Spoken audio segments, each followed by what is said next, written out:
legend start.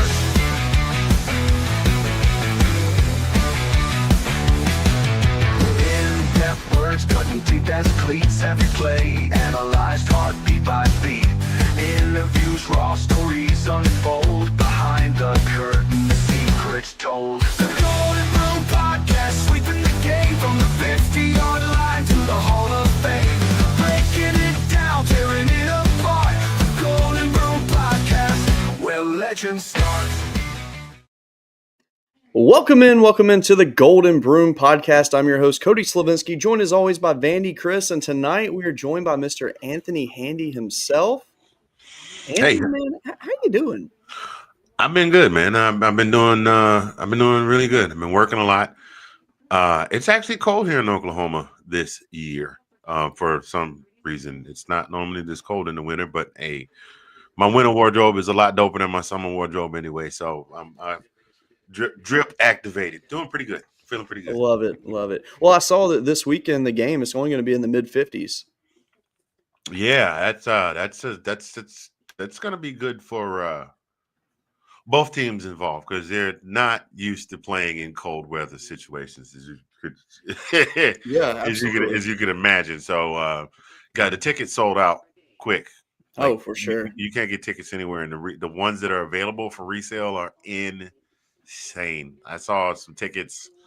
I saw some really good tickets for like good seats, but they were easily four figures in like creeping towards middle four figures, and I guarantee there's Wow. somebody willing to pay that kind of money to go see that game. Oh, for sure.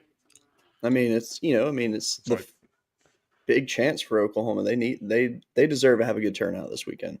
Oh yeah, that's like oh yeah. that's like the FCS finals are at First Bank over at Vanderbilt this year on January 5th. And I'm thinking, I bet these tickets are pretty cheap, right?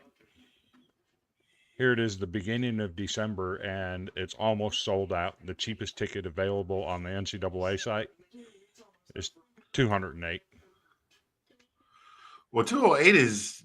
I'd rather pay 208 than middle four figures. This is true. It's fair. I will gladly I'm like you can actually pay. impressed. Listen, man, I got two options for you. You can have the really cheap seats. They're way up in the nosebleeds. You might lose consciousness, and we're going to require you to sign the waiver so that you wear the Hans device and the seat harness so you don't fall out from the top of the stadium. Or you can sit in these $4,000 seats down front. Yeah, I'm giving use Hans device. You said it crosses over like that, right? All right, Right? Hey, sign me up. I love it. So people probably see that the title of our show tonight is "Crybaby Pavia Loses the Heisman." That title was come up with by Chris. I don't You understand lie. why he did it. You lie. No, I did that title only as a joke to Chris because I think it's hilarious. Not that he lost, but the media pushback from it. Yeah. But yeah, let's go ahead and jump into it. Diego Pavia finishes second in the Heisman race, loses to Fernando Mendoza, which many expected Mendoza to take the win because of the win in the Big Ten championship game over Ohio State. He didn't put up special numbers, and honestly, his entire season numbers did not really compare to Pavia's. Pavia played a tougher schedule. He literally put an entire team on his back, while Mendoza had a couple of moments where he had to do that, but not in the situations that Pavia did. Yeah. But the problem was after everything was all said and done, Pavia says, F the voters. Then he's at a party that says F Indiana on the signs. Like, But here's the problem. Pavi's the only one catching garbage for that, for Sure. being at that party with the sign that said F Indiana. Do you know who was standing right beside him? Who? Julian Sayin. Was he really? Yes, that's him in the suit standing beside him with the back of his head in the picture. Dun, dun, dun. That's actually funny. I mean, to be fair, Sayan has a right to say that considering they had just played him and they might play him again in a few weeks. If you're going to crap on one, you got to crap on them both, right? Thank you. But was Sayan posing with that sign? No. Pavia acknowledged the sign. Mm-hmm. So, which I mean, it doesn't surprise me because, I mean, anyone that follows the sport or follows Diego Pavia in general, he's a character. We'll use that word. But he is also a very good student, a very good dude. But he's also a character. And let's not forget that this stuff between Vanderbilt and Indiana goes back a few years. This ain't just something new. This goes back to basketball recruiting back in 2017, 2018. Do you think Pavia knows that? Probably not. Probably not. The fans do. The fans know it. Yes. Well, with regard to the voting, I think that and don't get me wrong, I think Fernando did a great job as quarterback in Indiana, but I smell a tinge of recency bias. As you think about it, within the last 3 weeks, 4 weeks, where Fernando had that pass, the thread the needle pass, and then the receiver just barely black swanning his toes inside the goal line, inside the end zone to complete that catch, and then beating, like, I had no, I'm an SEC guy. For those of you that that are watching, I'm an SEC guy just like these guys.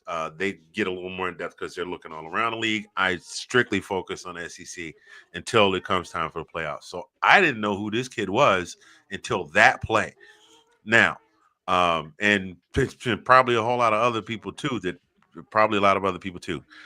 Recency bias. So his biggest moments of the season, I've gone back and looked. He had a great season, but his biggest moments of the season kind of started at that point and ended with the win over Ohio State. In the eyes of the majority of the general public of the college football. Uh, on the other hand, Diego's a monster all season long. Saw games where he literally had to take Vanderbilt on his shoulders and carry the team to victory multiple times this season. So that's just my 2 cents on that. I'm no knock whatsoever to Fernando, which by the way is a great song. no knock on Fernando whatsoever. But I mean, if I were a voter, I know my vote would have gone to the kid in the black and gold. So here's my take on it. Diego Pavia just said out loud on his Instagram what everybody across the nation was thinking privately.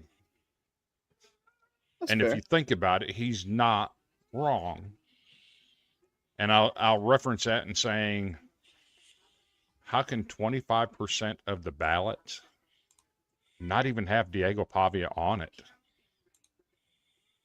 That just blows my mind. And then there's like 10% of the ballots didn't even have a single one of the top 4 on it. Yeah. Wait a minute. How did the ballots not have all of the candidates available to vote for on it? Well, they had them on it. They just didn't vote for them. Oh, I got you. So 10% of the ballots of the final 4, nobody voted for the final 4. On 10% of the ballots. On 25%, Diego wasn't even on them as getting a single vote. Like, how does this happen? Yeah, I mean, realistically, when you think about it, I mean, whether people want to admit it or not, all media members are biased, whether we like to say it or not. They are. Yeah. I mean, sure, they don't celebrate at games when big plays happen, but realistically, they're biased. And they're going to vote for their bias, essentially. If you're a Big Ten reporter, you're probably were voting for Mendoza. If you're an SEC guy, you probably voted for Pavia. Unless you're in Knoxville. Exactly. That's what I'm saying. So, like, if you're like anti-Vanderbilt, on the other hand, or don't respect Vanderbilt, you probably voted elsewhere. Yeah, that reporter in Knoxville, his top 3 didn't include any of the top 4. So you're telling me you got a sports reporter that was a meathead in college? He voted against Vanderbilt just because he refused to vote for nerds. That's exactly what it is. There's a throwback for you. I like it. Oh man, but yeah, old Pavia. Now I'm curious to what happens next. I mean, I assume he's playing the bowl game. I haven't heard otherwise. So he is. All right, so he's got that. I'm sure he's probably playing one of the Senior Bowls. He is. Okay. He's draft eligible this year too, right? Yeah, he has no choice at this point. Well, I guess he could come back if he wanted to. He's out of eligibility. He can't. Oh, I thought he had one more year he could go for. No, this was it. This was the one he fought for. He fought for this one after last season. This is his 4th year in FBS, and then he had 2 years in JUCO. Okay, I got you. But never mind. I'll wait for you. I'll wait. We got an agenda. I will stick to the agenda. But you know, he catches all that crap about being old and whatnot. He wasn't even the oldest quarterback in the SEC this year. There were 4 guys older than him. I mean, he's only 23? Yeah, he's 23. So I mean, that's not old. I mean, I know people make a joke because he's been in college for a while and all that, but I mean, realistically, he's not old at all. He's no TJ Finley. He's no older than most like grad students working on masters. There you go. He's definitely not a Stetson Bennett. Stetson Bennett old enough to for his insurance rates to drop when he graduated college. Oh man. Yeah. But yeah. So do you want to get into our transfer portal quarterback rankings? Yeah, if I you would want to. love that. Let's This will do be it. fun. It will be. So the portal had a lot of quarterbacks go into it.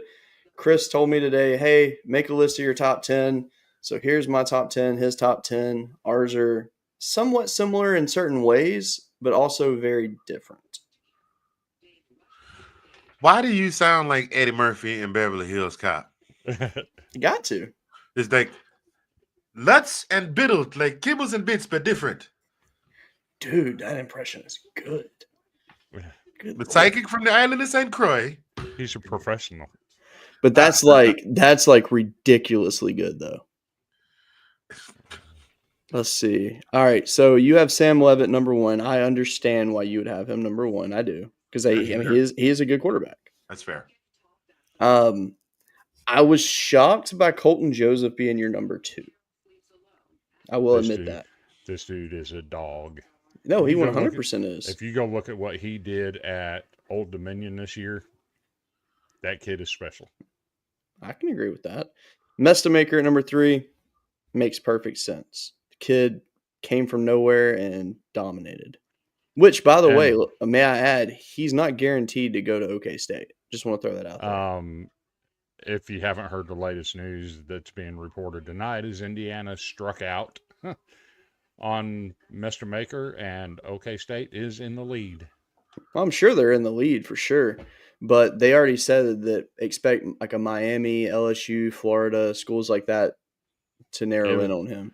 On 3 has it either Indiana or Oklahoma State, and per On 3, Indiana's striking out on him. Offered him $3 million or 3.5, and Oklahoma State matched it. So I will say this though, of the list, the most underrated player on here that people don't know about is Teron Dickens. Yes. That young man, he had one game where he went 53 of 55 passing, which is just unheard of. Completed 46 straight. Yeah, like, and they weren't all short passes either. That's the scarier part about it. Like, the kid is good. Yeah, there's a reason that Catamount from Western Carolina won the FCS Heisman Award. I can see, so like when you see like a Trinidad Chamblis like being at Ole Miss, what he did coming from D2, I see this kind of being the same situation with Teron Dickens. Like, whoever gets him is going to get a dog, and there's a lot of systems that he would fit in very well with. Which honestly, I don't know why, but the first team that popped in my head for him would be like Tennessee. My God, could he shine in that offense?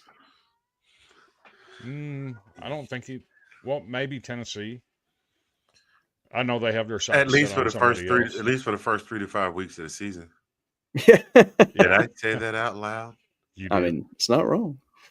Dylan Raiola is in here, but he made both of our top 10s. He's actually at number 8 on both of ours. I like it. But y'all are going. I'm sorry, I need to jump in again. You're both going to have to take him off your top 10s because since Patrick Mahomes tore his ACL, Dylan Raiola is going to tear his ACL during the offseason because you know it's a thing. Yeah. Absolutely. It's almost like having a voodoo doll, man. It's like whatever happens to Patrick happens to him. So he's got to tear his ACL. I saw a video today that said it showed this guy just crying, like just in a panic situation, and it says Dylan Raiola when he finds out that Patrick Mahomes tore his ACL, now he must do the same. And I had a good laugh at that one. Oh, yeah. That made me chuckle as well. So I have 2 quarterbacks in here that did not make your list: Aaron Philo from Georgia Tech and Kenny Minchie from Notre Dame. Mm-hmm. And so the reason that I put them in there is because, one, Philo is actually a really good quarterback. And I see why he has such a large offer from other schools, because the kids, when Haynes King went down, he came in and played like a champ. Yeah. Kenny Minchie, obviously, he's not a very well-known guy yet because he's young. Mm-hmm. But his talent is there. He was one of the top recruits in his class when he came out of high school, and obviously when you have Carr ahead of you and he's doing as good as he is, like, I get it. I see why he would hit the portal. So that's why I have him in my top 10. And I will admit though, I almost didn't put Aiden Childs in here. But then I had a problem of finding someone that I felt like was better than him to put there. So Yeah. I let him roll. You got Lagway at the top of your list? I sure do. And the reason well, go ahead. I'll say the reason that I do is because I see the potential in the kid. He's buying that GZ hype. I'm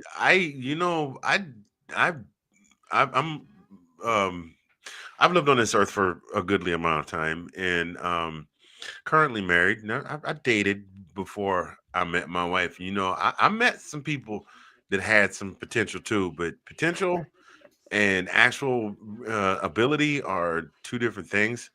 I think that I don't know whatever happened when Lagway got hurt last year. Mm-hmm.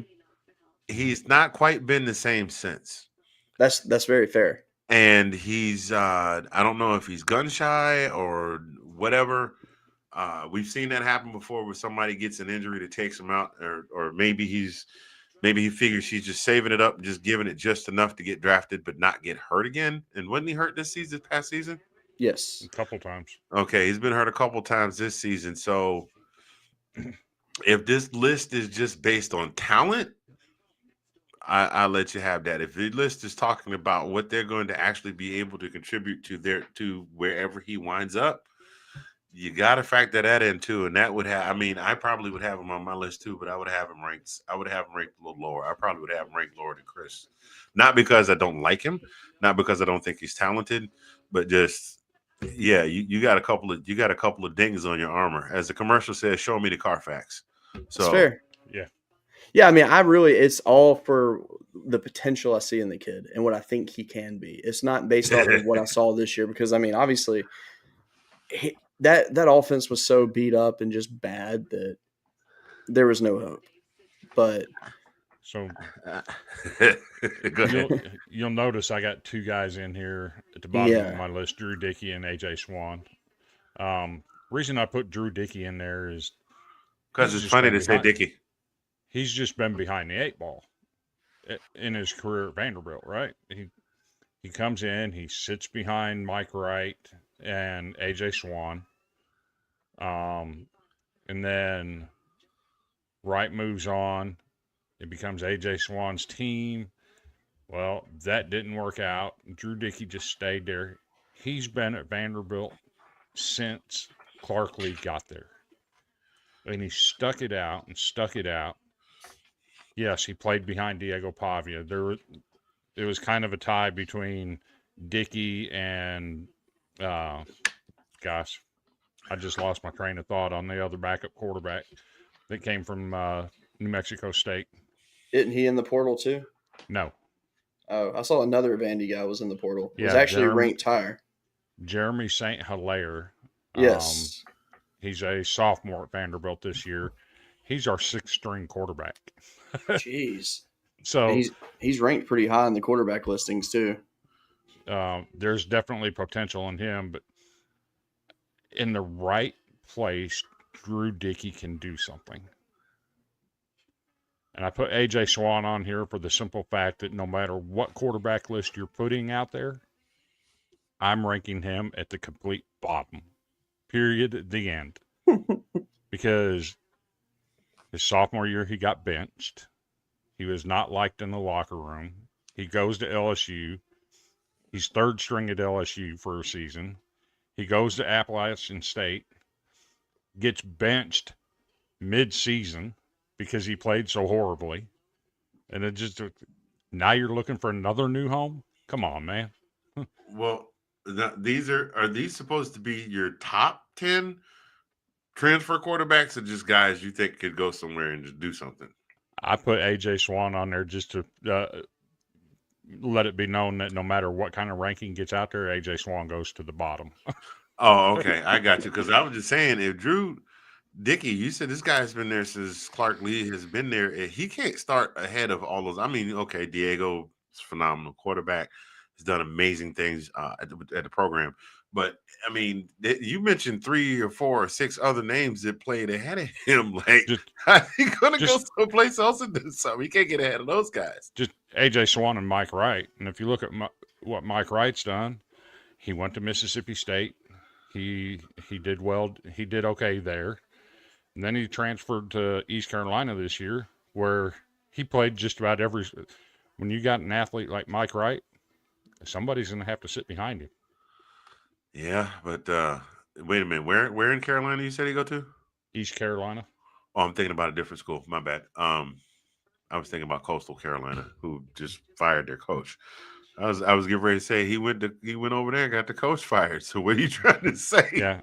But At East Carolina, he played quarterback, wide receiver, tight end, running back, punter. I mean, he lined up in every position on offense just about. So when you have an offensive a talent like that or an athlete like that, chances are somebody's going to play behind him at some point. so you're talking about another potential Taysom Hill. Yeah. There you go.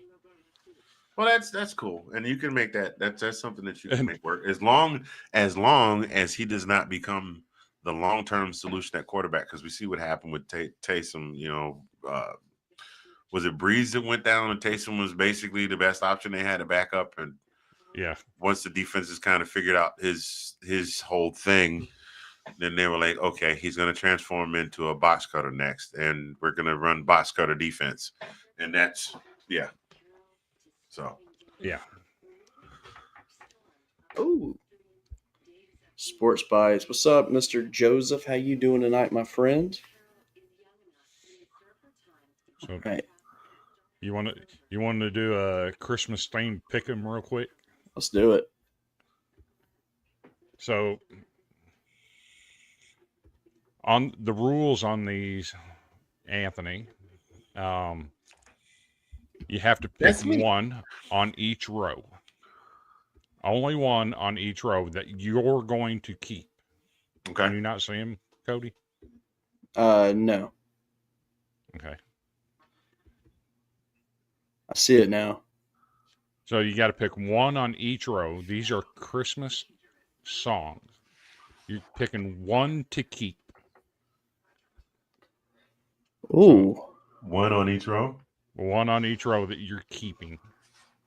All right, let's see. Am I picking them out loud or am I picking them Yeah. in my head? Pick them out loud. Okay. Let's see. Each of the 4 rows from top to bottom, vertical. No, going across. One from each row. So 1, 2, 3, 4, 5, 6. Okay, I got you. The first row doing the 12 days of Christmas. Because as long as I sang that song, I think it took me until I was about 35 or 40 years old to finally get be able to remember who had what on those days. Okay. So 12 days of Christmas. Row 2, Frosty the Snowman, for sure. I grew up watching that cartoon every time Frosty came to life, and he went, "Happy birthday!" Let's see.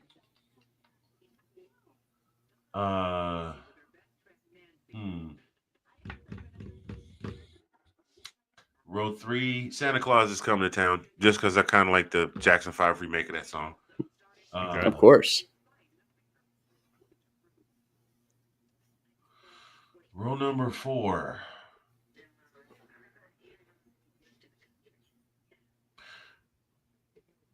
Wait a minute. Hold on. Isn't the little drummer boy and Do You Hear What I Hear the same song? No. You sure about that? Mm-hmm. You know what? You're right. You're right. My bad. I had to think about it for a minute. Womp womp. Winter Wonderland. Okay.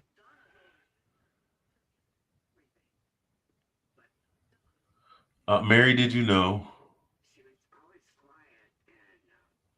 And sorry, I forgot I got my contacts on. I'm supposed to have my readers. I got my contacts in and I need my readers. There we go. I have never heard If We Make It Through December. Really? Yeah, I I haven't have not. either. Okay. That sounds like the song we used to sing every year during the '80s when we thought we were going to World War III soon. The last one. Oh God, last row. Have yourself a merry little Christmas. Okay. I like that. So what do you It- got, Cody? All right, so top row, I'm going Silent Night. I always liked that song growing up. That's good. Second row, I'm gonna go Holly Jolly Christmas. Third row, I'm going Let It Snow, but Afro Man's version of Let It Snow. If you Okay. know, you know. Does it have anything to do with Two Zigzags, or is that a different song? It is a Yeah. different song, but I highly recommend listening to his Christmas album because it's absolutely hilarious. Because his version is called Okay. "Let Her Blow, Let Her Blow, Let Her Blow." Oh dear God! Yes, it's exactly what you think. Yeah. All right, the next row Way I to will ruin the pick. Christmas theme there, Cody. Oh, it I can't hear "Let It Snow" without singing the song. That's how much I've listened to it in my days. Um, Also, where's "Oh Come All You Faithful" at? Why isn't that not on here? I thought I saw it. No, there's O Come Emmanuel." And Oh Holy Night. You're right. That's a shame because I was wanting to Yeah. do the Oh come Twisted on. That Sister. that's a dope. That is probably Uh-huh. one of the dopest Christmas hymns. I think. Hmm. Oh come, all you faithful. Hmm. I liked it when Twisted Sister sang it. Actually, I'll go "Walking in a Winter Wonderland" on that one. The next one, um, ugh. I guess I'll go with "White Christmas" on that one. And then the bottom one's not fair because I like Elvis and I also like Michael Bublé during this time of year. But since Anthony already took "Have Yourself a Merry Little Christmas," I'll go "Blue Christmas" with Okay. some Elvis singing at the Oh, end. how blue.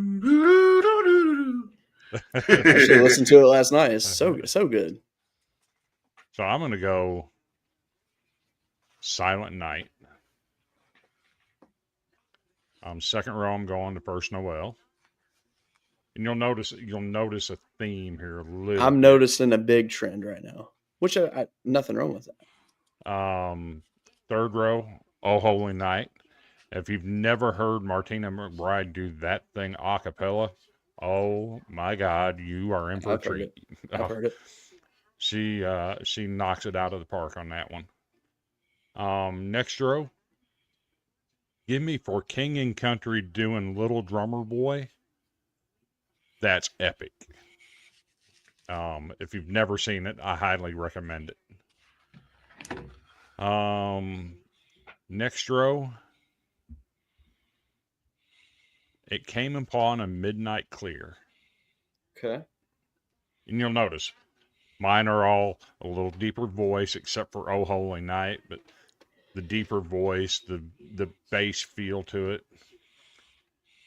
And then this one got thrown in there because when I was a kid growing up, my mom had a Merle Haggard album called A Haggard Family Christmas. It had a song like Bobby Wants a Puppy Dog for Christmas and Grandma's Homemade Christmas Cards. And the one song that stuck on me, If We Make It Through December. It just, I mean, it talks about the struggles that people have during December of feeling like they're broke, and uh, if we make it through December, we're going to be fine, you know.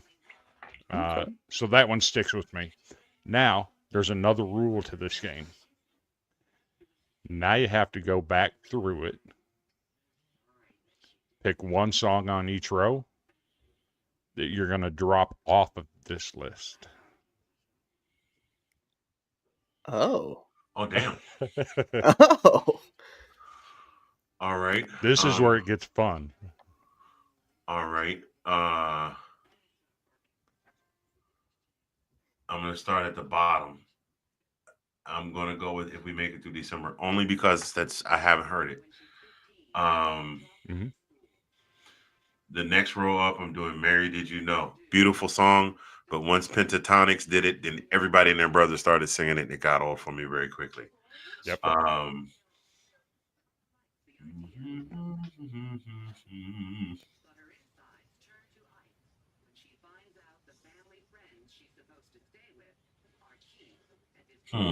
It gets hard, don't it? Yeah, because they're all good. I guess Little Drummer Boy. At this point, I'm just picking at them because I like them all.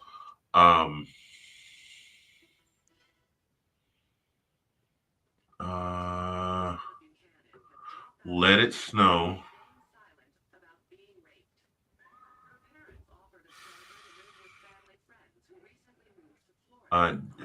Jingle Bells.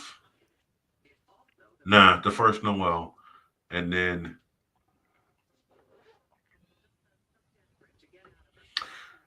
Joy to the World.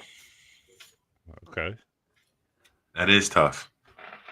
I swear you picked almost every song I was going to pick.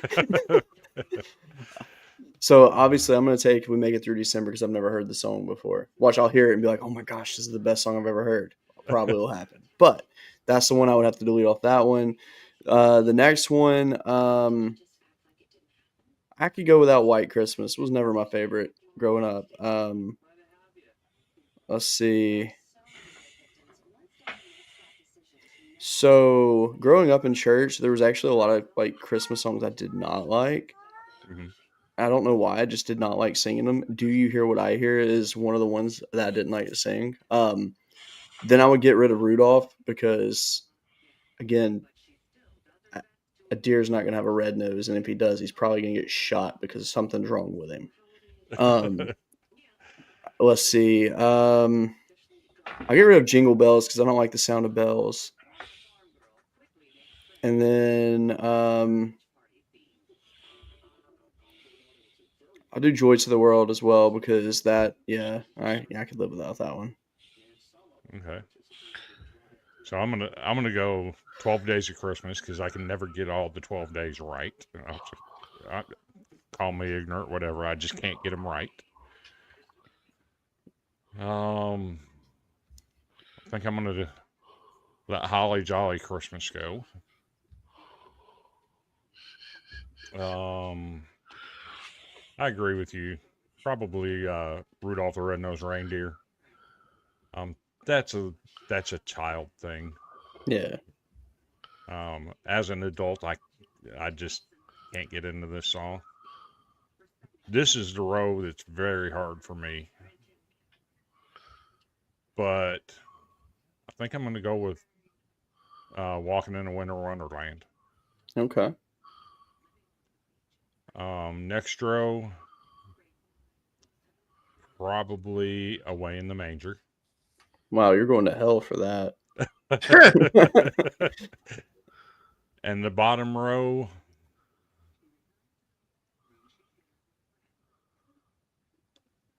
Here Comes Santa Claus. It gets hard when you start thinking about which one do I not want on here. It makes it really tough. So that's that one. I got another one to do later on.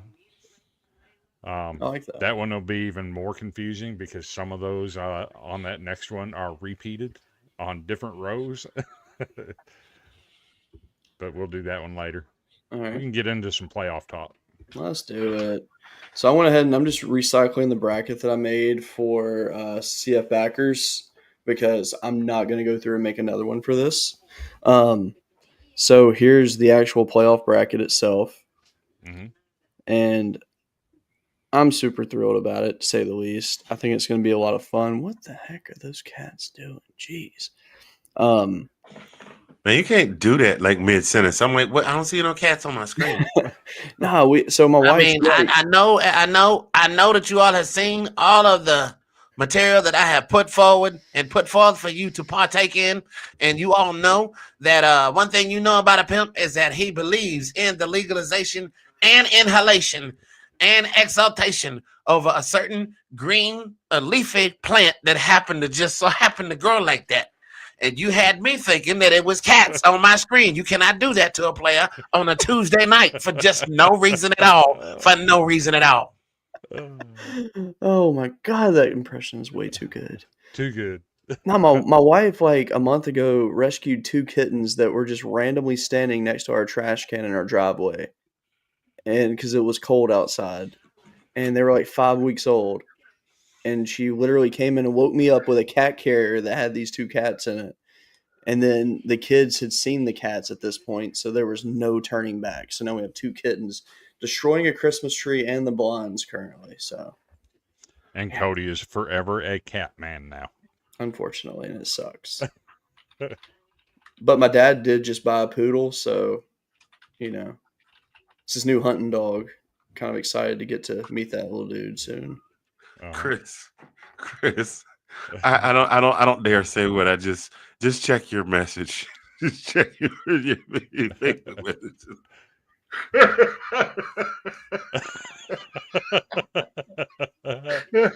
Yes, he did. Yes, he did. Oh God! Don't worry, Cody. I'm not gonna leave you out, man. I'm gonna send it to you too. It's Okay, like, good, because I'm like, what are we talking about? oh man, I don't dare say it.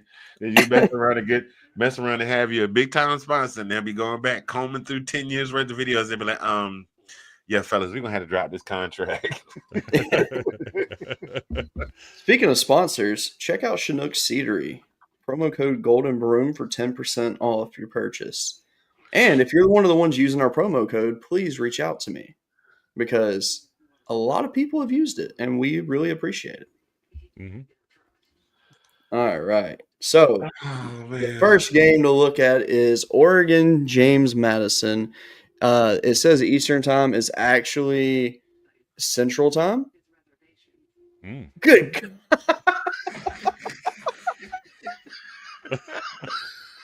I will say this: I would have had to have just closed my screen if that would have been said out loud on air. I almost did. I caught myself. That would have been fantastic. I mean, because it's technically true. You feel me though? You ain't wrong. That's funny. Cody has died. That is freaking funny. Oh my god. Oh God. All right, so Oregon is the 21.5. If y'all want to know what was said, if you are my friends, let just message me. I'll let you know, and then you be like, "Oh, I see why you didn't say that out loud." So the thing that's done at CF Backers is there's a merit-based model that Brian Buckeye Stats runs. So he runs all the games through a model to get the score. So that's why those scores are at the bottom.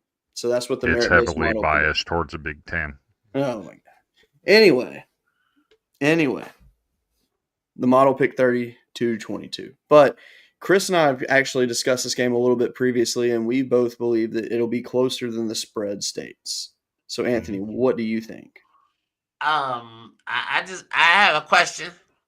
Now, me having lived in the Northern Virginia portion of the V part of the DMV, and my lovely spouse being from nearby Harrisonburg, Virginia, I have seen the finest and the greatest that Harrisonburg has to offer in the form of athletes, and I want to know how they figure that the game. They think the game gonna be that close? It might be. I mean, I've heard. Listen, I've JMU has consistently had. I'll say, we'll go back about the last decade or so. JMU has consistently put a quality product on the gridiron annually. So much so to the point that enrollment at JMU has grown and is starting to take over parts of Harrisonburg, and the folks in that little sleepy area like, oh my God, the college kids are taking over. Good, they're feeding your economy. But I mean, against Oregon, you think they could? I think I see a little bit more of a gap there. I'm thinking more of a 12 to 32, 12 to 30. Okay. 10 points is a 10-point spread prediction is, I mean, I know it's computer generated, but 10-point spread is awfully generous for JMU against Oregon. No knock to any of you that may be JMU. Lord, I just like that. Bulldogs, aren't they? Aren't they the Bulldogs? The Dukes. The Dukes. Thank you. They are a bulldog though. I got dogs on my brain because that's where I am. The JMU Dukes against the Ducks of Oregon. See, I can remember that one because they see just that alone. The duck is the Aflac duck. You got the Aflac duck. You got Daffy Duck. You got Donald Duck. You got Disco Duck. You know, the only Dukes that I can think of off the top of my head is the mayonnaise and the two old men that tried to cheat Eddie Murphy and Dan Aykroyd out a whole bunch of money in the movie. So, What about John Wayne? oh yeah, can't forget that guy, Pilgrim. Just saying. That's all. Like I can run off a list of ducks. You know, even please mind the gap, duck your head. I got that one too. Anyway, I just don't see it being that. All seriousness, I don't see it being that close. That's no disrespect to JMU, but this is a little bit more of a monumental task than winning the Sun Belt. I mean, So that's fair. based on what I've seen being reported today, I think it's going to be a lot closer than the 21.5. There is a lot of reporting going on that Oregon plans to rest starters in this game. And if that's the case, I think JMU goes in there feeling disrespected. And I think they give Oregon all they can handle. I just for the record, I've seen people that went into fights feeling disrespected, and they came out of the fight looking even more disrespected. So this is fair. I heard you was talking. I thought you was talking shit about me. Okay. Ooh, Jesus, I didn't know. I'm gonna have to defend my honor. You know what? After he hit me, I don't think I'd have much honor left to defend. So I would just go ahead and you say the door is that way. Thank you very much. And to be honest, I've watched Oregon play a couple times this year. And they just don't give me that vibe that the Oregon team that everybody's used to over the last 5 or 6 years. This isn't that team. They're just not blowing people out like that. I have, like I said, haven't really had a chance to watch them play. I know that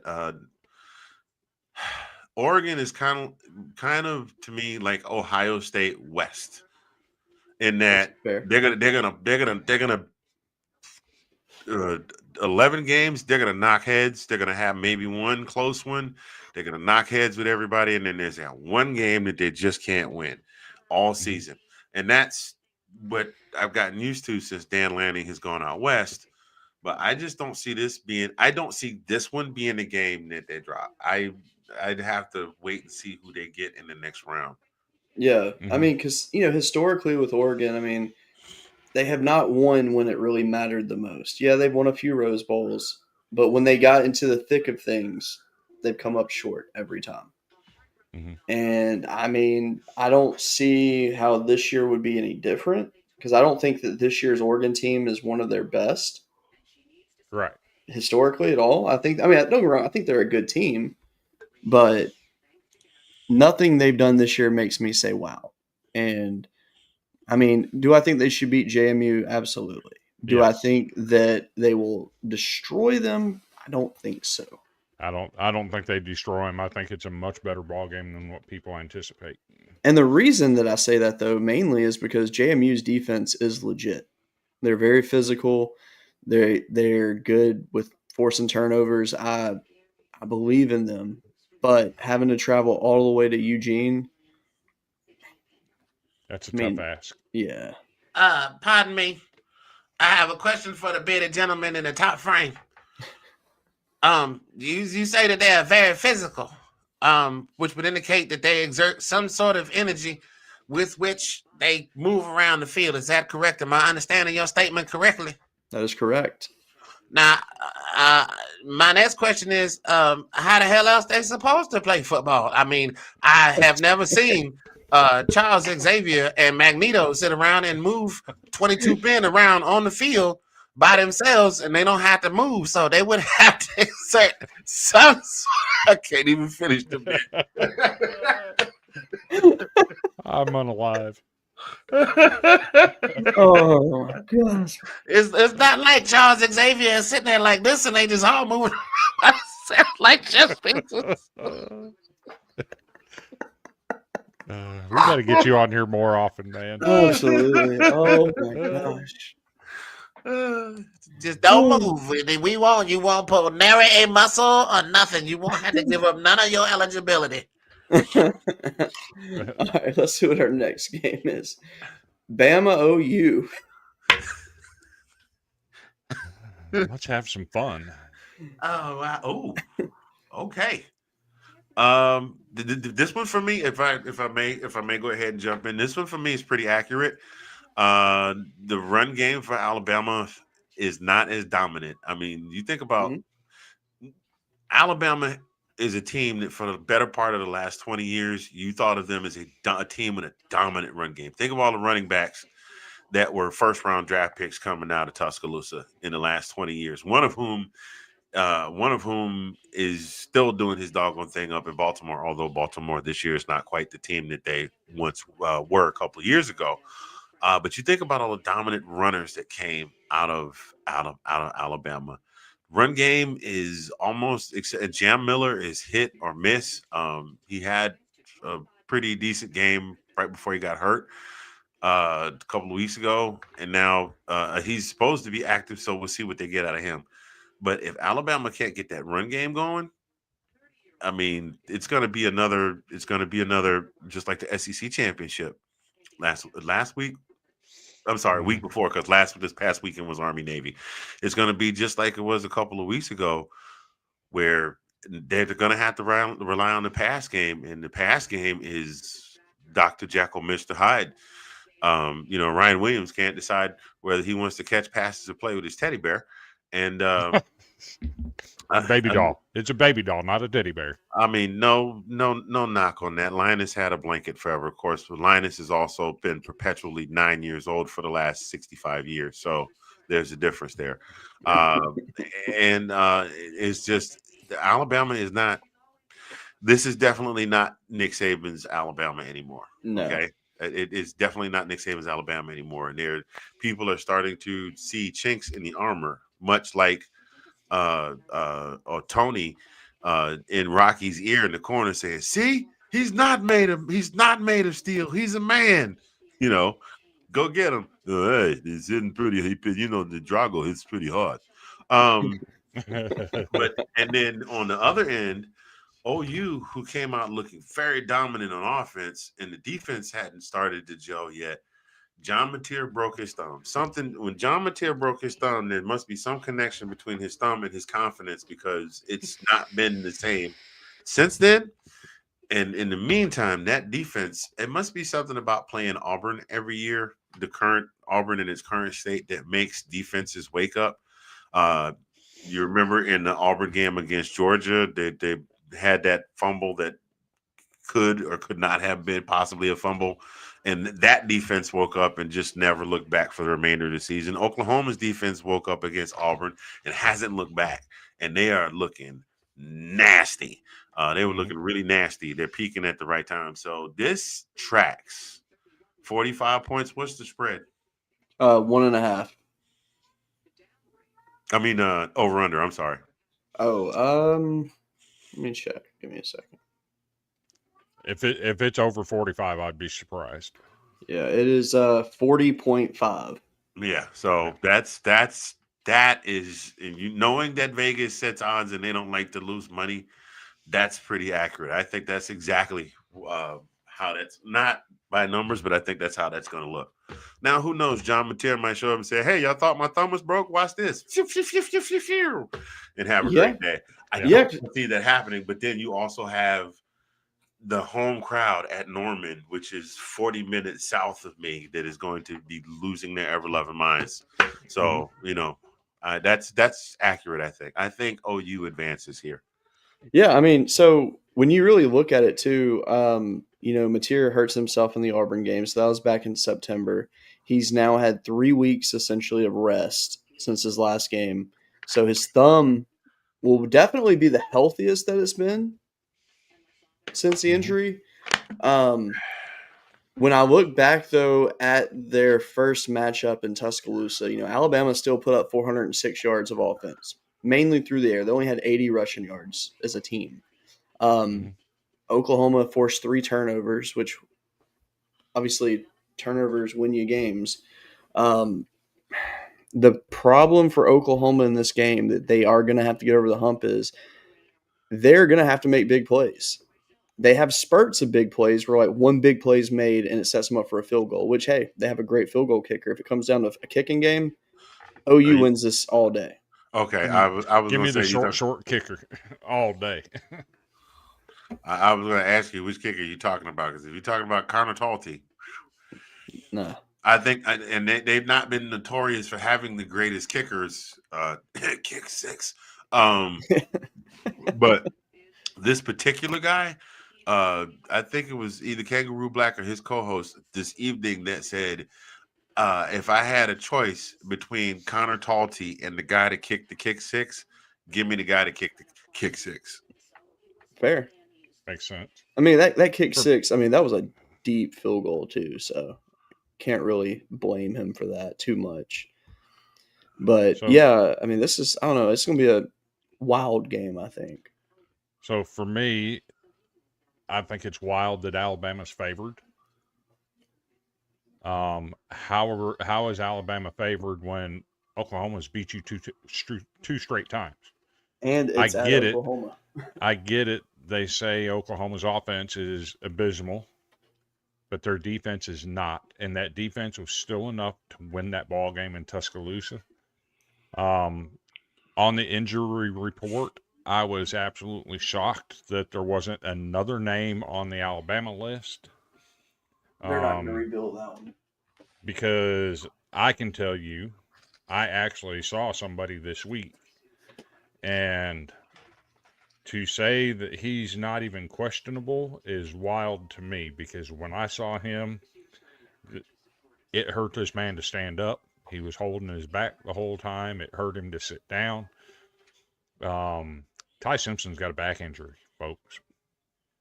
And I just can't see him going into Norman and beating a team that's beat Alabama two straight times.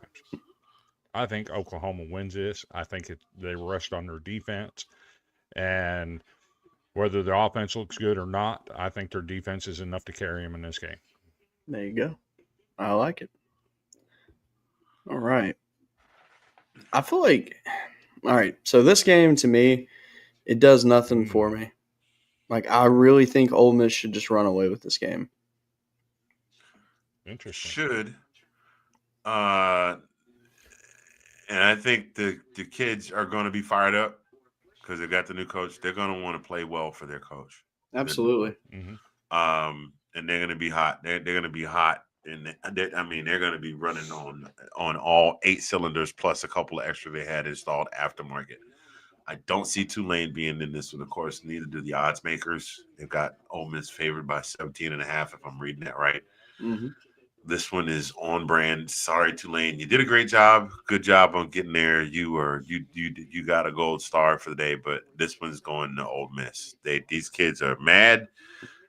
These kids are mad. They get to the playoffs. Their head coach leaves. They are mad. Woe be unto anybody who has to line up against Ole Miss. Not so fast, my friend. Oh, God. Oh, jeez. So these two teams played early in the season, and Ole Miss rung their bell pretty good. I think they beat them like 45-3. I'm sorry. What was that? What was that phrase they did? Belt ass? No, something about a musical instrument. What was that phrase you used again? They rung their bell. Okay. Please continue. But let's take a deeper look at that game. That was Jake Retzlaff's second game with Tulane. He'd only been on campus for less than 6 weeks at that time. This is not that same Tulane team. They expanded to a 4-lane? This is not the same. They got a divergent diamond or a clover leaf? This is not the same Ole Miss team either. Yes, they're going to have Charlie Weiss Jr. calling plays. Oh, nice. Cool. But guess what? Your head coach ain't there. What's Golden going to do when it's 4th and 1 at the 40? We all know Lane Kiffin's going for it, right? What's Golden going to do? Is he going to drop back and kick? What's he going to do? I think there's a lot of question marks for Ole Miss in this game. I think Tulane has gotten much better throughout the season as Retzlaff has gotten more comfortable. I think Tulane pulls an upset here. Oh God. So one Oh. thing I will say though is I am 99.9% sure that Lane Kiffin is still communicating with these coaches at Ole Miss in terms of the people, even the people that didn't follow him. I'm pretty sure that he is But he won't be probably on this. He won't be able to communicate with them on the sidelines during the game. No, not at all. But I'm pretty sure him and Golding have had a meeting with each other and picking each other's brains and sharing thoughts, going back and forth.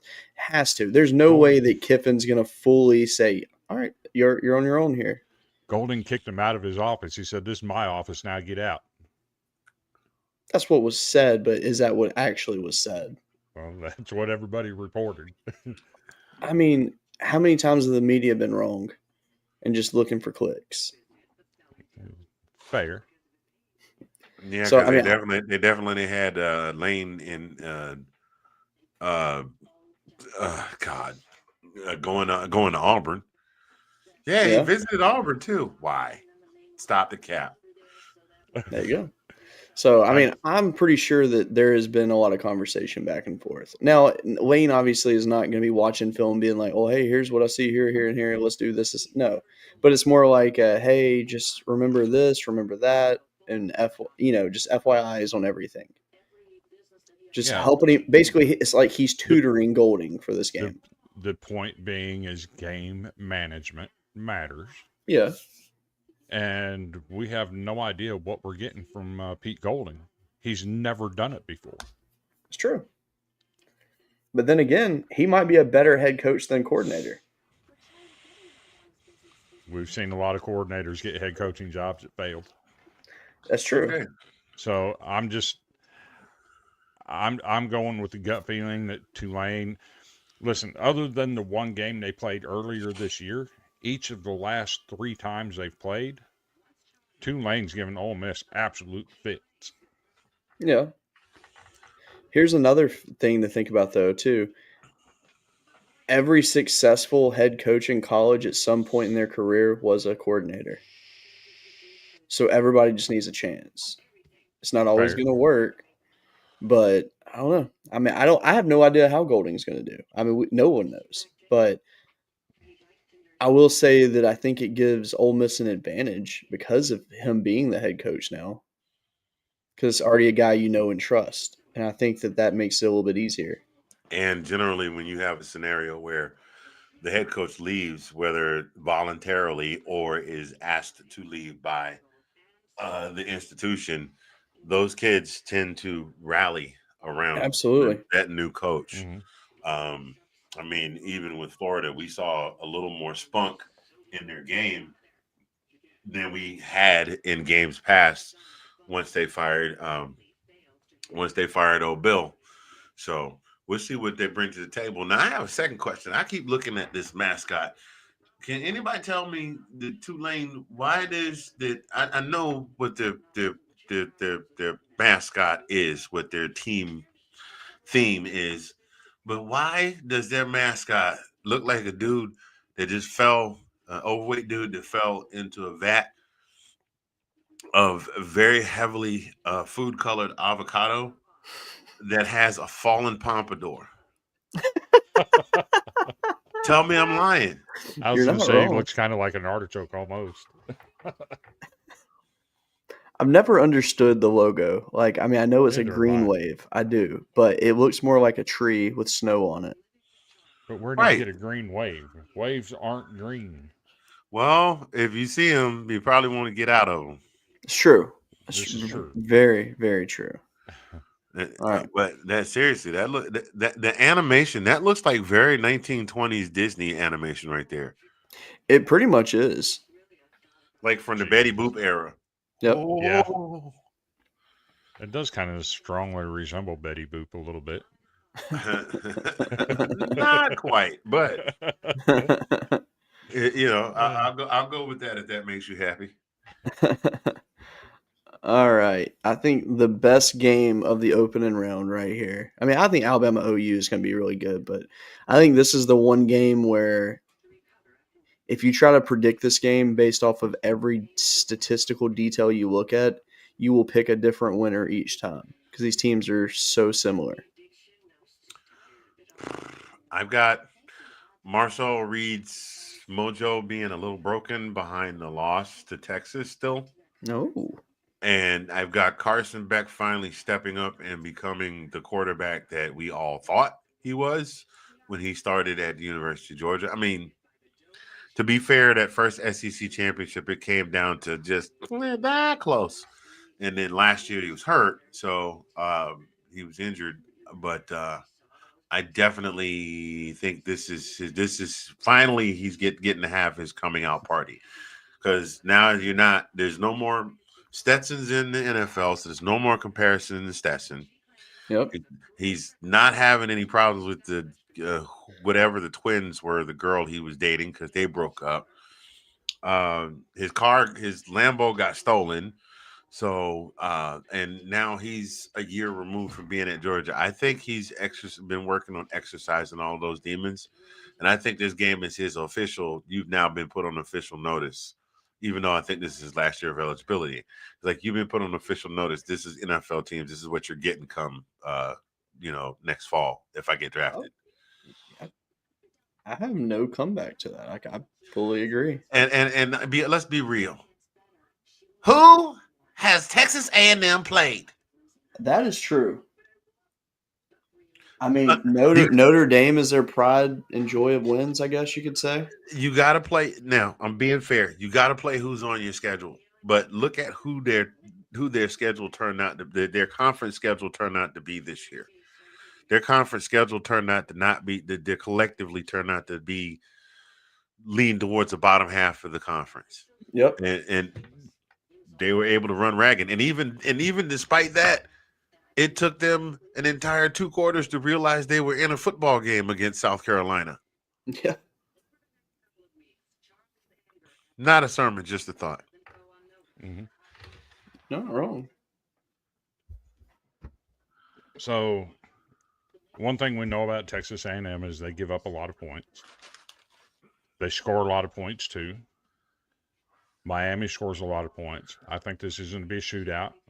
I think your winner is going to score in the 40s. Loser somewhere in the 30s. My take is, which Carson Beck are we going to get? Are we going to get elite level Carson Beck? Or are we going to get Louisville Carson Beck? Or South Florida Carson Beck? Or SMU Carson Beck, who likes to throw the football around the yard a little bit and give it to the other team. That 105,000 people at Texas A&M is a whole different atmosphere than what they got down there in Miami.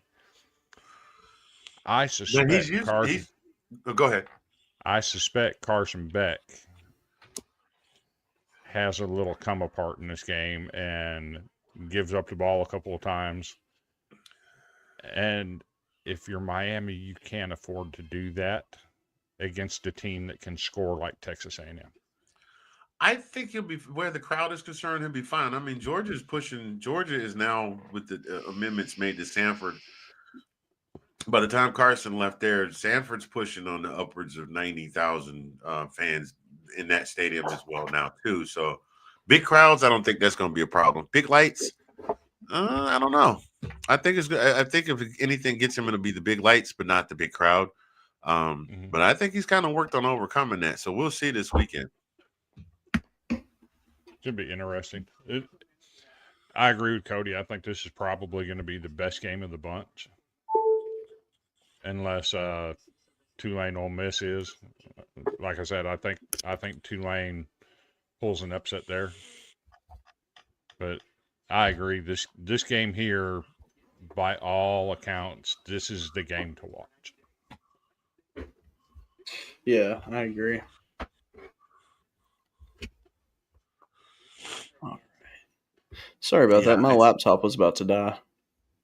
yeah, I agree with that 100%. That's going to be the ultimate matchup of the weekend. I mean, you're talking about two teams that are fairly evenly matched. They're fairly evenly matched. They have been battle tested and fallen short, but their strengths and their weaknesses are fairly equal enough that this will be a gridiron equivalent of a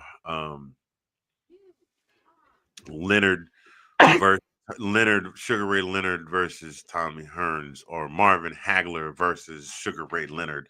One of those type deals. For those of you that are uninformed, a little too young to understand, those guys were like middleweight Yes. boxers during the 70s and 80s, and they just used to come. The bell would ring, they would step to the middle of the ring, and they would just beat the ever loving piss and tar out of each other for 12 rounds.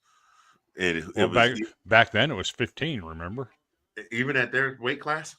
Yeah. Okay, so 15 rounds these guys would go. They beat the tar out of each other. And if both men were left standing at the end of the fight, it was a close call for the judges, because that's all they did was beat the tar out of each other. Mm-hmm. So The good old days. So you want to put that graphic back up and the whole bracket? Oh, See yeah. what Anthony thinks about who's going to win it all. Oh, absolutely.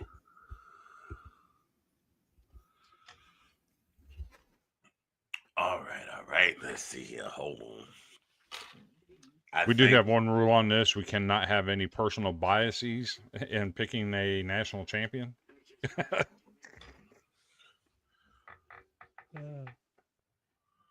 Personal. Why, sir? You question my integrity. I had to.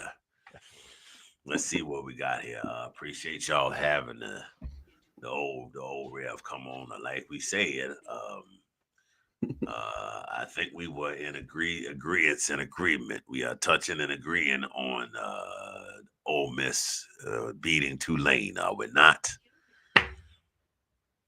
Yes. Okay. Except for Chris, because Except he's for me. different. Okay. And then where Alabama and OU are concerned, are we in agreement on OU as well? Is that what we're saying? Boomer. Okay.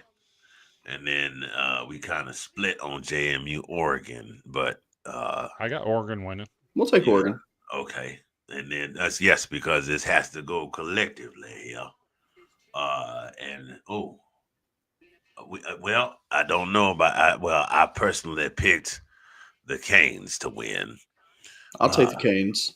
Because there is but one that controlled the wind and the waves, and so he struck out his arm and said, "Peace be still," and the winds and the waves sat still. So if you look at the Aggies, just their logo, you wonder sometime if there might be a school for the dyslexic there, because for a minute old Rev thought that said Matt. So I had to put these readers on, but I don't want to. But I'm gonna make do with it. Okay. So moving forward, we'll get back to Rev in a minute. That's Reverend Red Black. He's a pastor of the First Church of God in Christ, in Chrysler Sebring, Pentecostal, Municipal, Catholic, Episcopal by the side of the road, Mount Jericho, second edition of the third edition Baptist Holiness Church. Okay, so anyway, I had to write that down because I gave him a church so long ago, I forgot what it is. Anyway, so we're looking at Ohio State and the U. Ohio State did show cracks in the veneers against Indiana, but that still was an amazing game. I still think Ohio State is, for all intents and purposes, the team to beat in this tournament. I don't know that Carson Beck can get by them. I think he can give him a couple of good punches, but then after that, it's one of those fights where you see the guy come in and get a couple of good licks, and then after the champ figures out a strategy that gets beat down. So I'm going with Ohio State. No score on that one yet. 'Cause I haven't really had a chance to see what Miami's defense brings to the table, and they do. If memory serves, they did get quite a few points scored on them this season. So that's not a good look when you're playing against a team like Ohio State, who can score at will when they want to with pinpoint precision. So I got Ohio State in that one. Going away, minimum of 10, winning by 10. Am I stopping after each of these to take commentary, or you want me to go through all of them and then we come back and discuss? You can go through all of them. Okay. Give you your turn. Let's see here. You will watch this. OU versus Indiana. I think OU has a phenomenal defense, but we also saw Indiana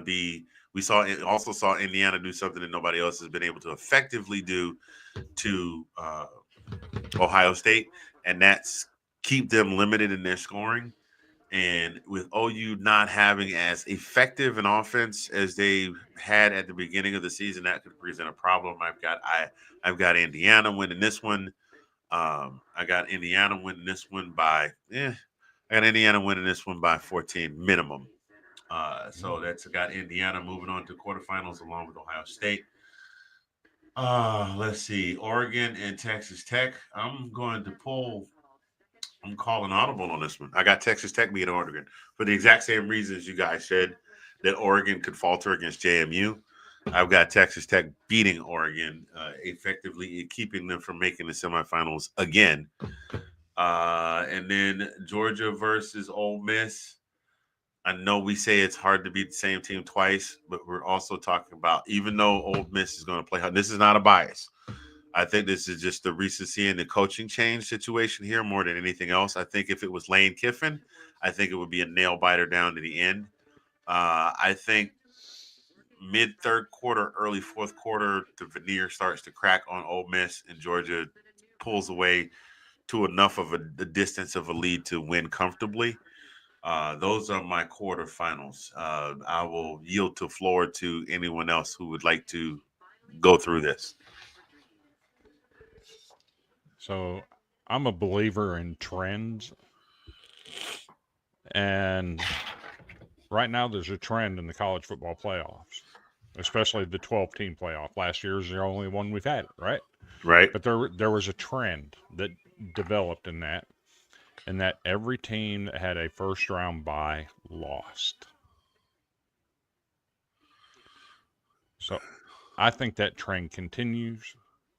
Indiana, with one of their starters suspended, their best defensive lineman out for the season with an injury.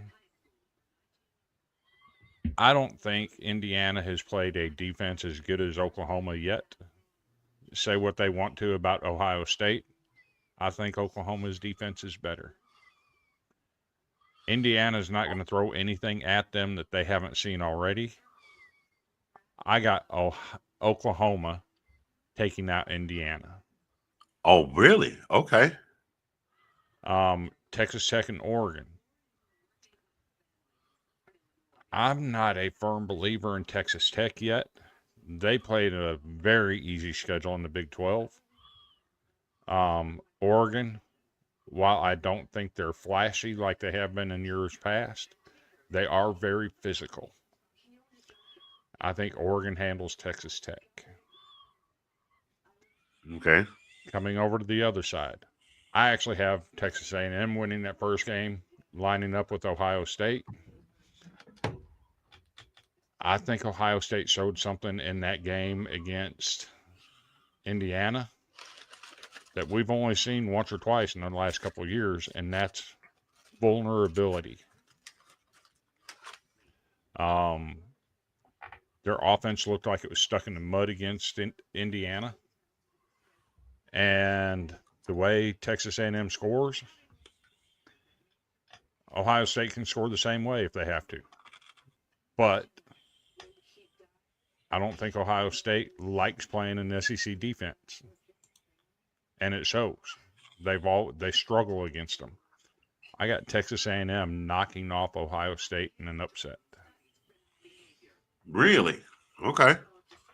And then in the fourth game over here, I have Tulane beating Ole Miss, and then running into a team that is just physically better, more talent, and much deeper. And Georgia puts B2A on Tulane. So I have Oregon, Oklahoma, Georgia, Texas A&M. Okay. All right. I'm not mad at it. Okay. So I have Oregon winning the first round. I have kind of like you said, Chris. I mean, like Texas Tech, we don't know enough about them, but I do know that they are a very respectable team. I think they can hang with Oregon. I am going to take Texas Tech to win that game. I'm going to take OU over Bama. If Indiana, if their defensive lineman didn't have that injury, I think I would probably have a different opinion in this. I think that OU will win this game in a squeaker, but if OU's offense does not find some kind of identity, they're screwed because they're gonna have to score. But I'm still gonna ride with OU there. The other side, Georgia's gonna win their side. Let's just be real; they're in the Final Four.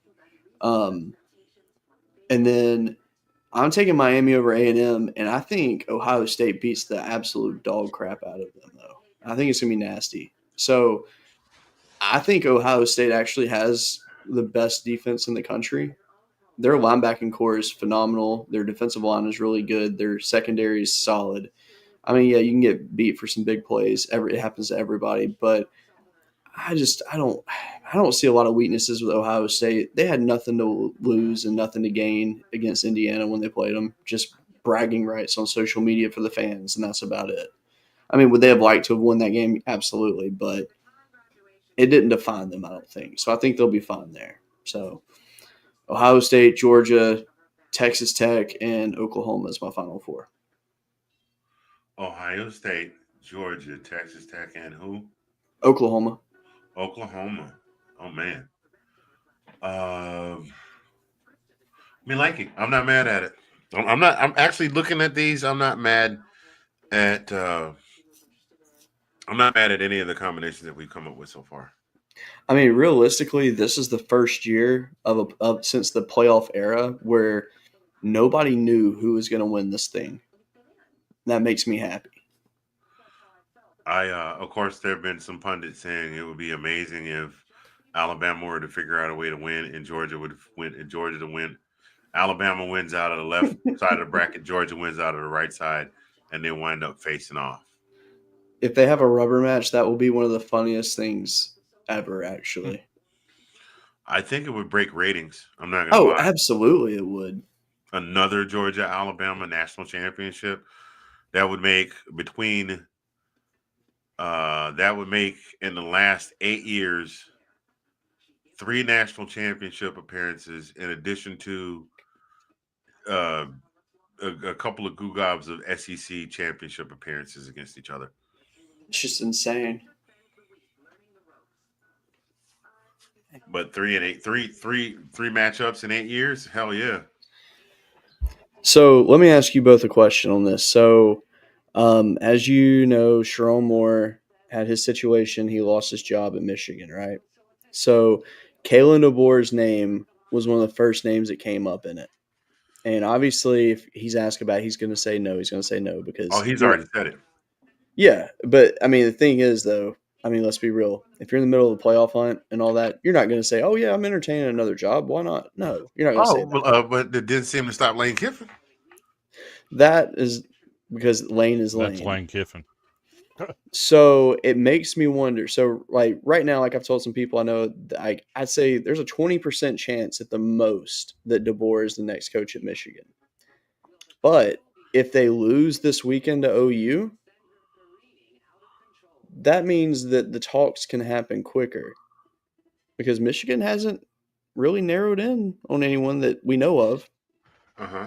So, I mean, who's to Uh, say that it doesn't happen? if you listen to Dave Portnoy, he's zeroed in on someone. Who's he zeroed in on? He said if Michigan won't handle the money correctly, just give it to me, and I'll have Kenny Dillingham here by the end of the day. I don't like that hire though. I think it would be a fine hire, but I don't think it would. I mean, it'd be better than what they had, but Well, so are you saying? Never mind. I'm not even gonna get into that because there's been so much talk about so many different types of illegal activity in the NCAA this season. Um, I don't even want to put that out there. But I mean, if you're suggesting that if you're suggesting that there may be an A1 Abrams hovering somewhere in the vicinity of the game between Alabama and OU, it wouldn't surprise me if that was the case, if it came to be so.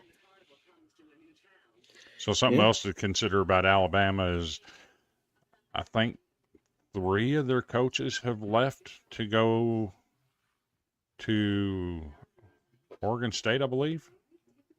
yeah, but they're still with Bama. Are they? I haven't seen any reports that They they are are. still there. So the guy that went to be the head coach, he's doing like half and half with both teams right now. That goes really good with coffee, by the way. Absolutely. So I think Bama's fine there. I mean, they didn't lose anyone that real like fully impacts them. I think so. I think they'll be fine on that front. But now, like a team like Ohio State, on the other hand, with Brian Hartline, that's different because the one thing that does concern me about Ohio State is his play calling was very conservative against Indiana, just like it was against Texas. So that is really my big question mark for them. It's like, okay, if he gives you a second dud in a row on offense, do you just tell him to go ahead and go focus and then you just handle the playoffs yourself? Because that's, I mean, I don't know. that's what Nick Saban did. Yeah. Who, by the way, is now a minority owner of the Nashville Predators. Is he really? Yes, he is. Following in Tom Brady's foot. Tom Brady started setting the blueprint. And he's like, I want a piece of the Raiders. Yep. And not only is he a new minority owner of the Predators, since he made his purchase into ownership, they are 7-3 in their last 10 games. Wow. Actually, I take that back. I'm so dumb. Magic Johnson, duh. No, he owns a piece of everything. Yes, Yeah. he does. But that's yeah. I mean, that's the thing now. It's like I've made all this money coaching or playing a sport, and now I'm going to take some of that money and buy a portion of a franchise and make some of that money back. So, do y'all want to reveal your national champion? Ooh. Are we doing that today? Let's do it. Let's do it. You're here. Let's do it. All right. Let's see. I did say Georgia wins against Ole Miss. I believe I had Ohio State winning against whoever the heck, Miami. I had Indiana, I believe, advancing. Mhm. Yeah. Yep. And Texas Tech over Oregon. So that means that Georgia would play Texas Tech in the. No, they'd get Ohio State. Oh, I'm sorry. Georgia would get Ohio State. Texas Tech would get Indiana. I think I got Indiana taking Texas Tech. Okay. Georgia versus Ohio State with the state. I think on the right side of the bracket you have the best 2 defenses left in the Final Four as I have laid them out. Very low scoring game. This is going to be a low scoring affair. This is going to be where Georgia's grinded out with the running attack is going to come into effect. I don't think Ryan Day has quite learned from that, because that's basically what Kirby did to them before.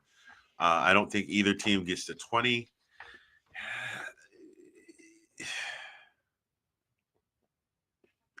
Damn, I had to think about that, because that one could go either way. That's with all that talent, that one could go either way.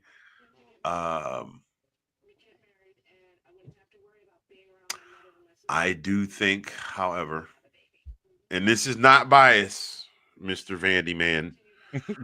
I do think that if there is anybody that is one of the most flexible coaches when it comes to game planning and preparation, it is one Kirby Smart, and he will pull a rabbit out of a hat somewhere on your ass during a game, and I think he will pull another rabbit out of his hat against Ryan Day, and Georgia will win by no more than 2 points, thereby causing the national championship to be played between, I did say Indiana, yes? Mhm. Yes. Indiana and Georgia.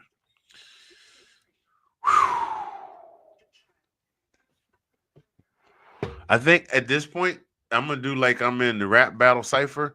And I'm going to pass the mic to Cody and let it circle back around. I need to think about this for a minute. Can I do that? Is that Absolutely. allowable? Okay. Absolutely. Yeah, I think OU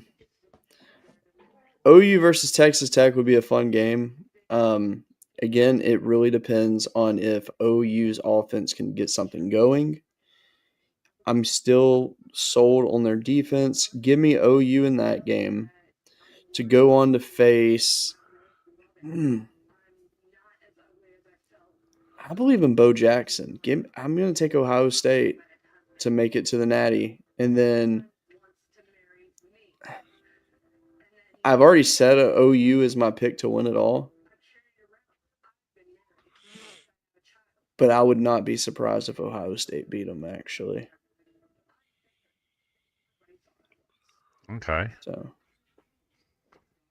So in the first semifinal, I have Oregon versus Oklahoma. We've seen Oregon play some very solid defenses this year. We've seen them struggle against that. They should have lost the game at Iowa. I think Oklahoma's defense is too much for their offense. I think Dante Moore has his UCLA moment in the semifinals under the bright lights on the big stage. I think Oklahoma wins that ball game and makes it to the finals. On the other side, I have Georgia against Texas A&M. This is where it falls apart for Texas A&M. Their defense can't keep up with Georgia's defense. I got Georgia winning that, and your national championship being Oklahoma versus Georgia. Ooh, me likey. And Oklahoma is my pick to win that game. I think it's going to look very similar to Georgia and Notre Dame did last year in the semifinals. I think that's what the championship game looks like this year, with Oklahoma coming out on top. okay. So you think they're finally getting their revenge for the 2017 Rose Bowl, 2018 Rose Bowl? Yes, sir. Well, I'm just going to do myself a favor and pray that does not happen. Because as I have relayed to you gentlemen, when I first moved to Oklahoma, I got gritted on horribly because the Rose Bowl, when my wife and I moved here, the Rose Bowl had been a mere 6 months prior. Oh, man. They still love Baker Mayfield so much that if Dallas is not playing, and you know how, Fox has the NFC and CBS has the AFC. Well, here they only show one AFC game per Sunday, the early game. Never show the late game. Fox will show the early game and the afternoon game. if there's no game locally for the 3 o'clock game or the 4 o'clock game or whatever it is, they will find a game with Baker Mayfield in it. If Baker's playing with the Bucks, and then if the hierarchy is Dak, Baker, and then oh God, I had his name and it went out of my head. Out in Arizona, Oh, Kyler Murray. Kyler yes. Murray. In that order, like they give no love to everybody's like Jalen. Jalen gets no love here. It's all about Baker, and then it's about Kyler. I mean, So Jalen fixing to get benched anyway, so yeah, talking all that philosophical talk. Maybe he can get with our guy Jameis Winston and develop a personality, and then the two of them could make funny commercials where they say goofy things like that to each other. That would be Imagine us sitting down and having a bowl of chicken together as we eat a W. But I like that. I mean, I'm not mad at it. I've kind of developed a little bit of a soft spot in my heart for OU and OSU fans here. So if they got one, they got one. I'll take the good natured ribbon for letting them have one. I said what I said exactly in the verbiage I meant to say it. So not mad at it at all. So I had Georgia winning it. Chris, you have OU winning it, and Cody, you had who? I got OU winning it, but I wouldn't be surprised if I was wrong. Oh man, no love. I guess no love over here. That's all right, dog fans. We got you. Your boy is here. And the funny thing is, neither one of y'all is in Oklahoma. I'm here in the 405. Georgia fans, I got you. We gonna ring that bell. I'm gonna give y'all the people's elbow. I keep messing that phrase up. I'm gonna give you the people's eyebrow at the end of the season to tell us to ring the bell. I like it. Actually, I'm glad to see him back in the playoffs again, because that just, for me as a fan who has endured years of drought, and Mark Richt was an amazing coach. He was a 10 win guy. He was gonna get you 10. Couldn't get you 11, but he was gonna get you 10. It's true. And then 10-2 every year. And then Ray Goff. I think it was Ray Goff that took over after Vince retired. Then there's a couple of substitute teachers between him, him and Mark Richt. But I'm glad to see that the Dogs have returned to this spot.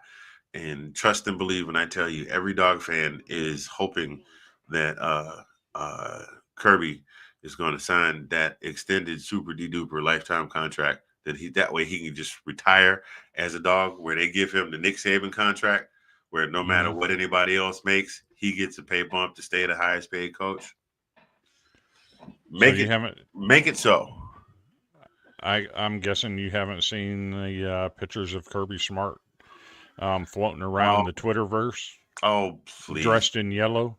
Yeah, I don't like that one. Have y'all seen the video of Kirby where that lady's like, "Kirby, show me what that tongue does," and he sticks his tongue out at her? That might be the funniest video on the internet of a football coach. Why would you? Why? I'm right here. I'm sitting right here. Do you not see me sitting right here? I know you've seen that. I know you've seen the video. I doubt I've seen it. I don't know if I want to see it. It sounds disgusting. It's very Gene Simmons-esque, actually. I was genuinely shocked. Why? So Why? Never mind. Why are you studying how long his tongue is, sir?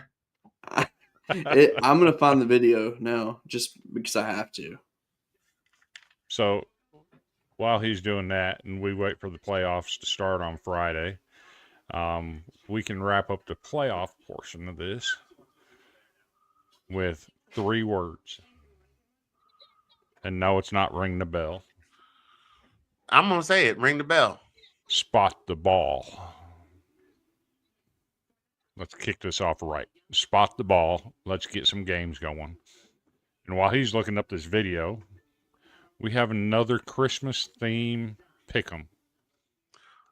Oh. This one's going to be a little bit tricky because some of these are duplicated, but this one is for Christmas movies. Again, Oh. we go through the first one. We pick the one that you're going to keep, and then we'll go through it again and pick the one you're going to get rid of. All right. Get that off there. Where'd it go? There it is. Pick one per row. Pick one per row. Mm-hmm. And be careful because some of these are in here twice. Are we doing columns or layers? Layer. Go across. Okay. Let's see. My keepers are the Grinch, Die Hard. Ooh. Oh man. The Christmas Story. And that sucks because the other one doesn't show up again.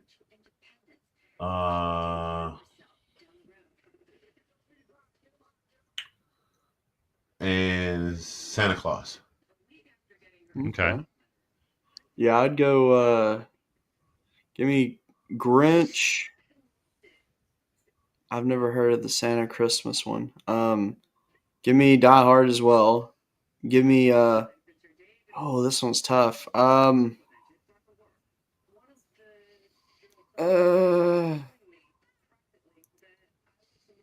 I'm torn on Home Alone and Miracle on 34th Street. Mm. Give me Miracle on 34th Street. Always like that movie. And then give me Santa Claus. So I'm keeping Rudolph on the first row. On the second row, I'm keeping Die Hard. On the third row, Miracle on 34th. On the fourth row, give me Polar Express. Okay. And you know the rules. Now you go through and pick out one that you're gonna toss, that you're not going to keep. The Christmas Carol on the first row. Christmas Carol on the first row.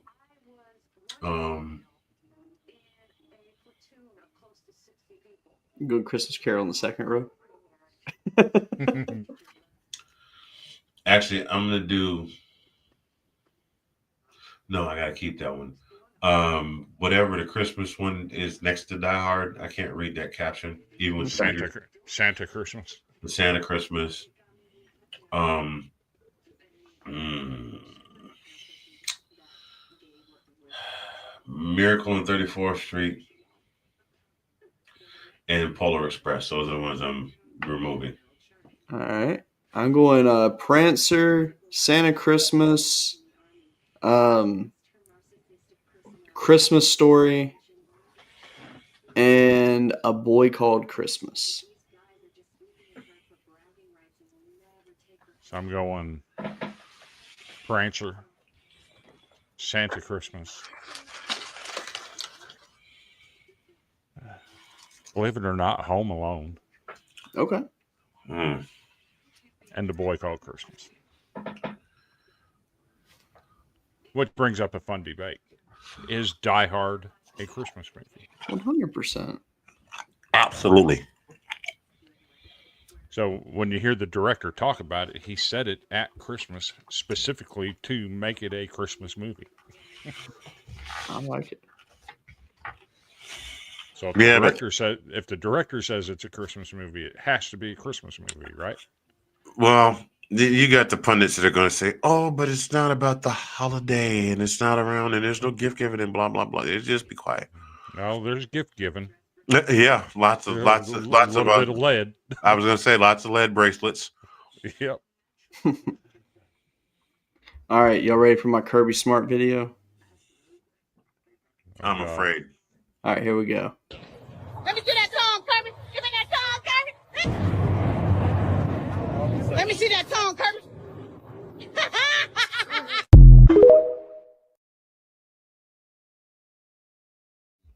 Why would you do that? Why? Yeah, just why? I want to know how the woman knew about his tongue going into that.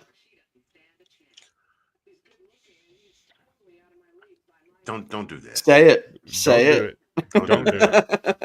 it. I just leave that. You know what? I'd rather leave that alone. We I- just went through a very rough emotional week with another program. And I think that sometimes we should let, for lack of a better phrase, and pardon the pun, let sleeping dogs lie. See, he went in a totally different direction. I thought he was preparing a sermon from Reverend Red and Black. Well, the Lord does say, the great bulldog spirit in the sky does say to not make yourself akin and slave to the flesh.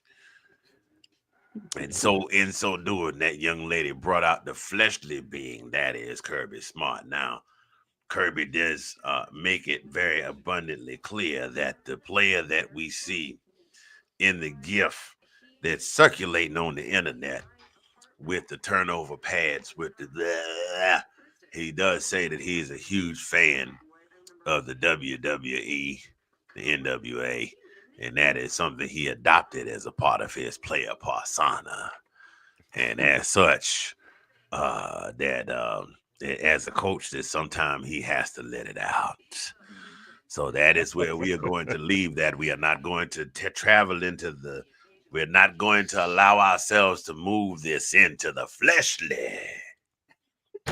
Good God from side. That part of we're not going to move into that right there. See, Rev had a couple of flashbacks of Freaknik back in Atlanta in 1994, but we won't talk about that either. I can only do that impression for so long before my throat starts. Oh man. And all of God's people said, "Go dogs and go dogs." Amen. Amen. I love it. I love it. See, we need to send him over to Midwest Masterpiece and have him get some attire with his Reverend Red and Black persona. 100% would wear that. If you haven't noticed, that's where my cap came from. You see the pretty colors in the design. Midwest Masterpiece up in Avoca, Iowa. If you need some attire printed up or manufactured or whatever you want to call it, give them a shout out. They have all of our logos loaded up. You can pick our logo or you can send in your own logo, and the turnaround is very quick. I ordered a shirt. I had it in 2 days. I ordered my cap. I had it in 4 days. So they did Midwest Masterpiece. They did all of the logos including the ones that are here, up in there, and over there, over your head, and everything. Oh no! I made the logos. But they printed them for us. Okay, yeah, they printed them for us. Yep, that's what's up. That's dope as hell. I'm personally wearing my cap, a T-shirt that she made for me. We also have magnets and koozies. I have not gotten as far as to make us any merchandise yet. That's pretty sad, because we've been on for 5 seasons. We got no merch. We got to do something about that. Absolutely. Yeah. I'll get you the contact information. She can do it for you. Nice, very nice. I like it. How much? I need to watch that movie again soon. I love that movie. It's very nice. The porcelain is made with the powder made from the milk of my wife's tit. You just ruined me. Oh my gosh. Such good. Oh, so good. So good. All right. Well, gentlemen, I think we have discussed pretty much everything we can discuss football related tonight. Well, so other than all of the season-ending injuries that happened on Sunday in the NFL. Yeah. There's a bunch of those. It's just like, you know what it is. All of those guys said 1, 2, 3 Cancun and did not include their teammates on purpose. That's all that is. I don't. We're eliminated. Oh, Miami. The Titans had 3 safeties go down in one game to torn ACLs. Yeah, they got a hold of they got a hold of their agents at halftime and said, "How many? Okay, My contract say I don't have to play no more after this game. I fulfilled it. Oh, my hand, yeah, it hurt. Yeah, ow, yeah, ow. I can't bend it, coach. How did you learn all of these bylaws and stuff? Oh, I got all of mine from that one quarterback in Cleveland. He hooked me up with his agent. All his money guaranteed. All right. So before we close this thing out, Anthony, tell everybody where they can find you at. In my skin. Ask me again, I'll tell you the same. My man. Nah, me and my man. my guy Colin and I are on the airways Monday night with This Week in UGA football. We took a hiatus this week. This week. Shouts out to my co-host Colin P from the DMV, who should be landing back at home after visiting his family for the holidays. We'll be back on Monday, and probably we'll do another show on Friday. Do another show on Friday because we got a first round bye. But we'll definitely we'll be back next Monday to talk about Georgia and the playoffs. Tuesday nights, you can find me on Let's Talk Football, the Round Table, which is our NFL show. I have not had much to talk about this year. I'm on the show with two Bears fans and a Broncos fan, and I am the 25% of the show whose favorite pro team is not going to be making a playoff appearance this year. It's been a rough year, but we're on Tuesdays and some Wednesdays, and then in the off season there is the Roundtable Movie Podcast, which will be actually, I think, doing a taping this week of. What are we talking about? We decided to get away from movies, and we're going to do a pod. We're going to do a full pod on In Living Color and the genius that was the Wayans and the Jamie Foxxes and all of those things. So Nice. yeah, that's where you can go ahead. Your pro team, Falcons or the Raiders? The Falcons, 100%. Now I do follow the Raiders because there is one Brock Bowers out there playing, and he's probably one of 2.5 players on the roster that's worth a damn. Facts. You think the Falcons would be interested in the Diego Pavia? I think at this point, if you told Arthur Blank that putting Crisco on the bottom of his team's cleats would help them win, he would do it. Although he doesn't have that much to worry about for money anyway. I mean, he owns Home Depot. Fair. Why do I need my pro? I don't need my team to win in order for them to be profitable. We're all a part of a revenue share. We all get a check for TV. I mean, Home Depot made me a multi-millionaire. Buying this franchise made me a billionaire. $1 billion. 1 billion. 1 billion. You should be able to kill somebody saying $1 billion. 1 billion, motherfucker. 1 billion. You don't ever see Arthur Blank except going in one or two directions. He either going this way to the bank or that way to cash a check. Oh man. Feel like I have an owner the same way, and Amy Adams Strunk.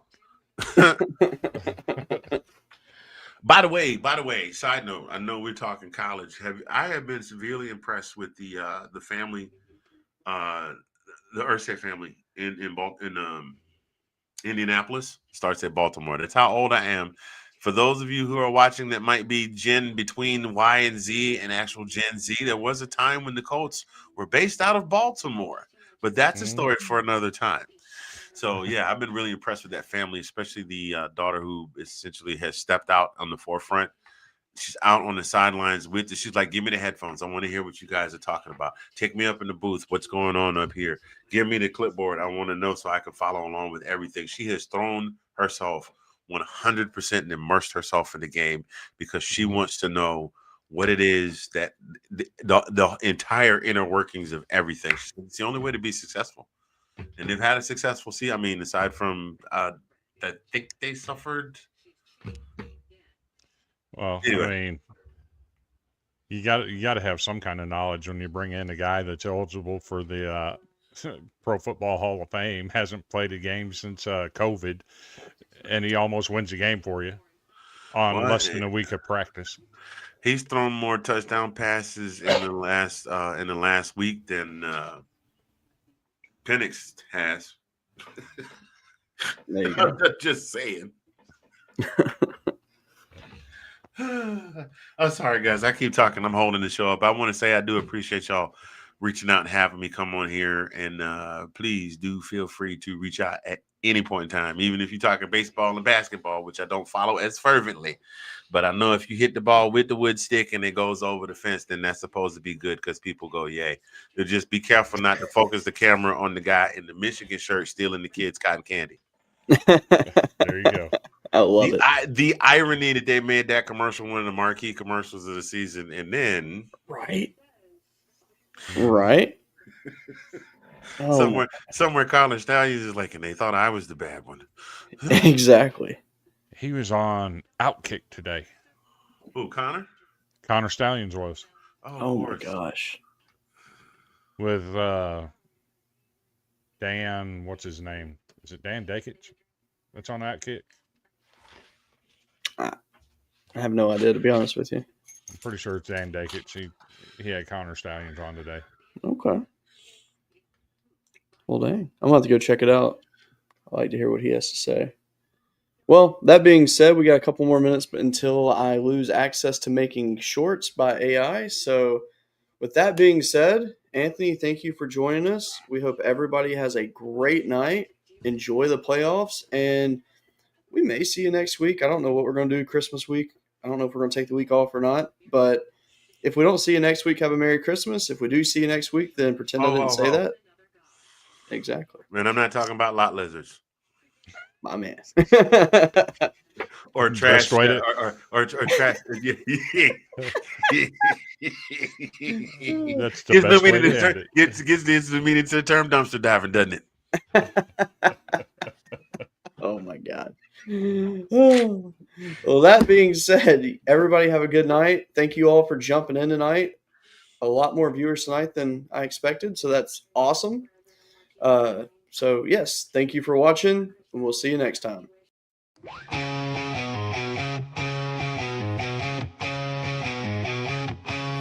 On the diamond where they play, sweeping competition every day.